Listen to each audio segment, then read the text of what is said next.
ẹ wo Dr. Dale Moshu ẹ gbọ́ gbólóhùn tó ń sọ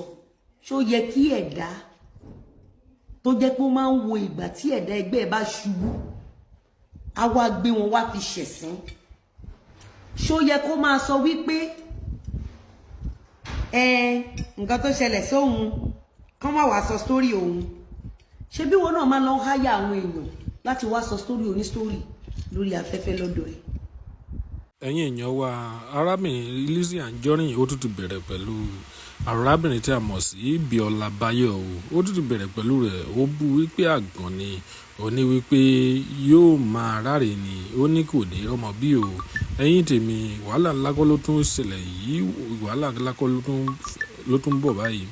ẹ̀yin tèmi ẹ jẹ́ ká gbọ́ látẹnu Lizzy Anjorin bí ọ̀rọ̀ náà bí ó ṣẹlẹ̀. àwọn èèyàn méjì ò ṣe ṣòfò èèyàn mẹ́ta ò ṣe ṣòfò èèyàn mẹ́rin ò ṣe ṣòfò ṣe rí pé tí àwọn èèyàn méjì bá ń jà á dẹ̀ sáré ẹ wo kéèsì àwọn kan Truth or Dare kéèsì Truth or Dare yẹn is a big shame in the industry ẹ rí pé mi sọ̀rọ̀ Truth or Dare yẹn rí is a big shame is a big slap is a shame tí kò yẹ kó dórí TikTok kò yẹ kó dórí Facebook kódà kò yẹ kó dórí social media ṣe rí bó ṣe bí gbogbo wa ọ̀tọ̀ọ̀tọ̀ ni bó ṣe tọ́wọ́ ọ̀tọ̀ọ̀tọ̀ ni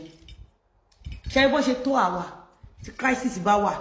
tẹ bá dẹ̀ notice mi láti jẹ́ tí mo ti ń lo social media ẹ rí pé tí crisis bá wà mo máa yẹra ní time yẹn mi mọ̀ bóyá notice mi débẹ̀ tí crisis bá wà mo irú ẹ̀dá tí mo jẹ́ nìyẹn tí crisis bá wà mo máa yẹra kí ni Truth or Dare yẹn is a shame and is a slap ó yẹ kí Yorùbá sáré dáwọ́ bo kí ni Truth or Dare yẹn ni kó má jáde wọ́n wá gbé lọ Facebook wọ́n gbé lọ TikTok ó ṣẹ̀ṣẹ̀ wá gbé obìnrin ẹgbẹ́ ẹ wá interview tó ṣe fún yẹn táwọn ọmọ ẹ bá dàgbà ṣe pé ọ̀tọ̀ ni pé káwọn èèyàn dóra wọn ọ̀tọ̀ ni pé ọ̀rọ̀ bọ́ sórí social media ọ̀tọ̀ ni kó fi platform ẹ wá confirm authentication èèwọ̀ tí o gbọ́dọ̀ data bó ṣe rí àwọn kókó ọ̀rọ̀ kan wà ìbẹ̀lẹ̀ tí máa mọ̀ pé àwọn èèyàn wá àwọn ṣe rí àwọn tó smart wọn ò láyà àwọn tó láyà wọn ò smart àwọn kan wà wọn ò láyà wọn ò lè smart tẹ́ bá fi rí Yorùbá tó láyà tó lè smart ẹ lọ wo dáadáa ẹ lọ wo dáadáa special breed lẹ́yìn yẹn àkàndá ni kò ń ṣe regular tó bá jẹ́ pé ọmọ ẹ ló ṣe Truth or Dare ọmọ títí ẹ tó wò mí ló ṣe Truth or Dare ṣó o lè gbàdúrà kan gbé lọ sí platform ọmọ tó ṣe Truth or Dare ẹ ṣe nǹkan ọmọ yẹn gbogbo ìwà tọmọ yẹn ń wù ìwà tó ti máa pa àwọn òbí ẹ̀ lẹ́kún ni ìwà tó ti máa mú bànújẹ́ fáwọn òbí ẹ̀ ni tí yẹ ẹ bá wà láyé ìwà tó ti máa jẹ́ kí yẹ ẹ sunkún ni ìwà tó ti máa pa lady yẹn náà ní ẹkún ni fúnra rẹ̀ now lady yẹn ti wá bọ́ sọ́wọ́ n tó ń pa lẹ́kún ó ti dé public domain àwọn ará TikTok ti ń ṣe ará Facebook ti ń ṣe torí Ọlọ́run ìwọ ṣe gbé wá sórí program ẹ àbí nítorí ẹ̀sìn ọjọ́ iwájú àtẹ̀sìn ayérayé káwọn ọmọ ẹ̀ àtàwọn ọmọ ẹ̀ àti randíran ẹ̀ kán rí nǹkan wò lórí YouTube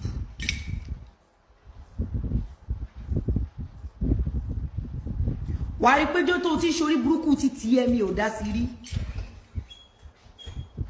dá sí rí ọ̀ntì ìgbà tó wá ṣorí burúkú pàtàkì ní January ó rí pé mò ń wọ ẹ̀mí ìsọ̀rọ̀ ń gbà yẹn torí mo wo bí tíyà ti máa jẹ lára ẹ̀ the same thing Portable ní issue ó ní crisis ó ti sáré lọ gbé èèyàn wá nídìílé ẹ̀ ìwọ náà ti wá ní issue sí ṣé kàn lọ gbé customer tiẹ̀ náà wá báwo ló ṣe máa feel o ní pé kò sí ìtẹ́ni tó ṣe ṣó fún ẹ o ti ń gbọ̀n o ti ń kà o ti ń sunkún o ti fẹ́ kú o ti rù wá imagine iye èèyàn tó wà nínú ẹkún ìbànújẹ́ tó dẹ̀ tún máa lọ gbé family member wọn kán wá nà kí wọn mú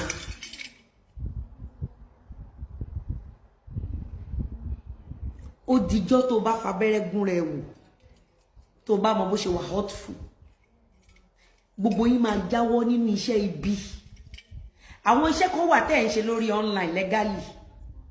but one on one iṣẹ́ tàtúbọ̀tán yín máa fi bàjẹ́ ni báwo lè ṣe wá ṣe ńgbà tọkọ yín lóhun ò ṣe mọ́ àṣé iná jó wọn náà lábẹ́ aṣọ